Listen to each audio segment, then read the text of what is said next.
Well, now I'm back to talk to you about a very popular topic in the churches today, which is called the first fruit. I'm just amazed at all the kind of schemes that our church leaders are coming up with just to deprive people of their money, just to, scheme people. I mean, this idea of first fruit is surely a scheme. It's a 419. It's a scam. It is fraud. And I'm even, in fact, I'm totally shocked that people don't fear God. I am totally amazed that there is no fear of God in any church where first fruit is practiced. They don't have the fear of God. Any church where they practice first fruit, that church, they don't have anything to do with God. Their God is mammon. Their God is mammon. If you find any church where they are practicing first fruit, it is it is just manipulation. It means they don't love you, they don't have your care at heart, they don't have your interest at heart. They are only serving their pocket. It is only about money. It is manipulation. If anybody talks to you about tithe or about first fruit, what you tell them that let them show you at least one passage in the Bible, in the New Testament. Because any experience, anything that is in the New Testament, in the Old Testament, has to be passed through the New Testament. If it cannot pass through Christ, if it cannot pass through Jesus, Jesus has already come to fulfill all the laws. He has fulfilled the laws. For example, why are we not worshiping on Saturdays again? Because he has fulfilled it. It is what it means by fulfilling it is that it is in him. He is the fulfillment of the law. So when Jesus comes, he is the Lord of the Sabbath. That Sabbath has been fulfilled. No more, nobody is required to fulfill it anymore, to obey it anymore. The same with the tithe. Jesus Christ is the fulfillment of the tithe because tithe was not the law, but it was done through Melchizedek.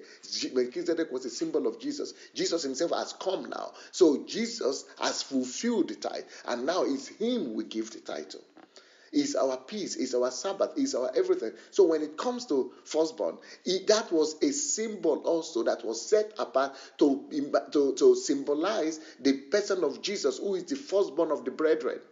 Jesus Christ also is the firstborn of all brethren that were born of the Spirit. He is our firstborn. So he has come now. We don't need to pay money as firstborn offering anymore or first fruit offering. That was a symbol of things to come. Now Jesus Christ himself is no more a symbol. He's already here, koro for real. So you don't need any money to be paying to symbolize him. So he is our firstborn now. He's the fulfillment of the law. Let's even go back to the Old Testament, where it was instituted. There is nobody today that can actually obey the first fruit like in the Old Testament, like it was said. To be ordered. There is nobody, it's not ordered in the. Let's just ask your people who are telling you about first fruit. Let them show you one passage in the New Testament. After Jesus came, let them show you one passage where the Bible says we should pay first fruit offering. It is not possible because first fruit has already come. The first fruit of the brethren is already here. The first fruit to be raised from the dead is already here. So there is no way first fruit could be commanded in the New Testament again. That's why it's a fraud. And Exodus 22, where even in the Old Testament, let's go to the Old Testament and say that those ones who are collecting first fruit from you, they are not even collecting it from you the right way and the way it was done, it's supposed to be done in the Old Testament. Old Testament, Exodus 22, verse 29 to 31 says, "Thou shalt not delay to offer the first of thy ripe fruit and thy liquor." So if he's going to even talk about first fruit, it is vegetable and it is produce they should be collecting from you, not money. But then it talks about thy liquor, alcohol. And most of these churches that are practicing first fruit, they also tell you not to drink alcohol. And the Bible is saying that bring your first fruit with alcohol. So where is the alcohol? If they want to take first fruit, they should be bringing vodka and champagne and gin also to the church now.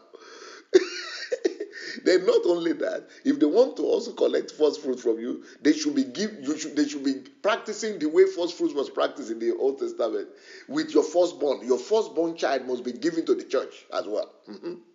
So if they want to go, let go first fruit. Let them bring your child, your firstborn child. Let them leave him for the priest and for the church, like Samuel did. Because it says here in Exodus 22:29 verse 31, it says, "Thou shalt not delay to offer the first of thy ripe fruits." Those are fruits. Then, and thy liquor, that's alcohol, and the firstborn of thy sons thou shalt give unto me. So if they are talking about first fruits, and they are not giving their children to you, they are not giving their firstborn children, sons to you, they are just forget about them. They are not serious, because they don't even practice it. They are only interested in your money. Then it says, "Likewise shalt thou do with thy oxen, thy sheep. 7 days it shall be with his ram." So if they want to do first fruit, they should go to the church and sit down there with the ram, with sacrifice, because those sacrifice is a symbol of the sacrifice of Jesus. They must be coming to the church with ram and oxen, and put it down, and the sheep, and 7 days sit down with it in the dam, in the church. On the 8th day shalt thou give it to me. Then on the 8th day, then you shall give first fruit. That is the way it's supposed to be done. "And ye shall be holy unto me, neither shall ye eat any flesh that is torn of beast in the fridge," and all that. So that is one passage. Then let's look at another passage, the way these things are supposed to be done from the Old Testament. Leviticus 23, verse 10 to 13. Leviticus 23, verse 10 to 13. "Speak unto the children of Israel, and say to them, when you come to the land which I give unto you, and shall reap the harvest thereof, then you shall bring a sheaf of first fruits of your harvest." You see, it's not talking about money, it's talking about the harvest, the produce. "And ye shall wave the sheaf before the Lord, to be accepted for him on the morrow after the Sabbath. The priest shall wave it, and ye shall offer that day, when ye wave the sheaf, an lamb." You see, the first fruit should never be collected without an lamb, without a ram, without blemish, of the first year, for a burnt offering unto the Lord. There must also be sacrifice and offering. "And the meat offering thereof shall be 2/10 deals of fine flour mingled with oil, an offering made by fire unto the Lord for a sweet sound." These are all sacrifices and offering. But we are no more doing sacrifices and offering now. Why? Because Jesus has become our sacrifice. Then Leviticus 23, 10, 13 keeps on saying, "And the drink offering, you must bring with it drink as well, which is alcohol, wine."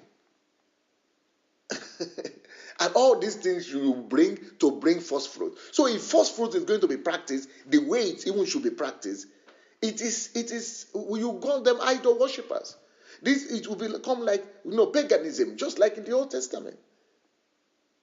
But in the New Testament, these things are no more there. There are only 3 scriptures in the New Testament that talks about first fruit, and all of them is talking about Jesus. That is Romans chapter 8, verse 23.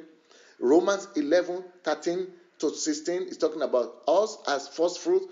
Jesus as first fruit, and we as the brethren. Then he's talking about, then in 1 Corinthians 15, 20.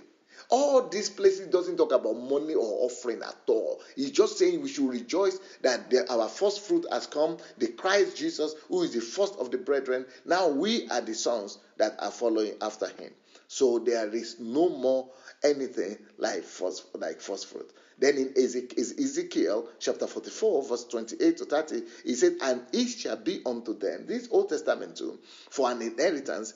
I am their inheritance, and ye shall give them no possession in Israel." So he's talking about the children of Israel, the Levites and the priests. "I am their possession, and the first fruit of all things shall be given to them, and every oblation of all, and every sort of your oblation that is sacrifice, shall be given to the priest," because they don't have any inheritance. So do you want to say our priests today don't have any possession? The Bible says it is because they don't have any possession. That's why first fruit was given to them. They are not allowed to work. They are not allowed to possess anything. Is it the same thing today? Pastors are possessing more properties than even members have. So it is a fraud if anybody talks about first fruit. Thank you.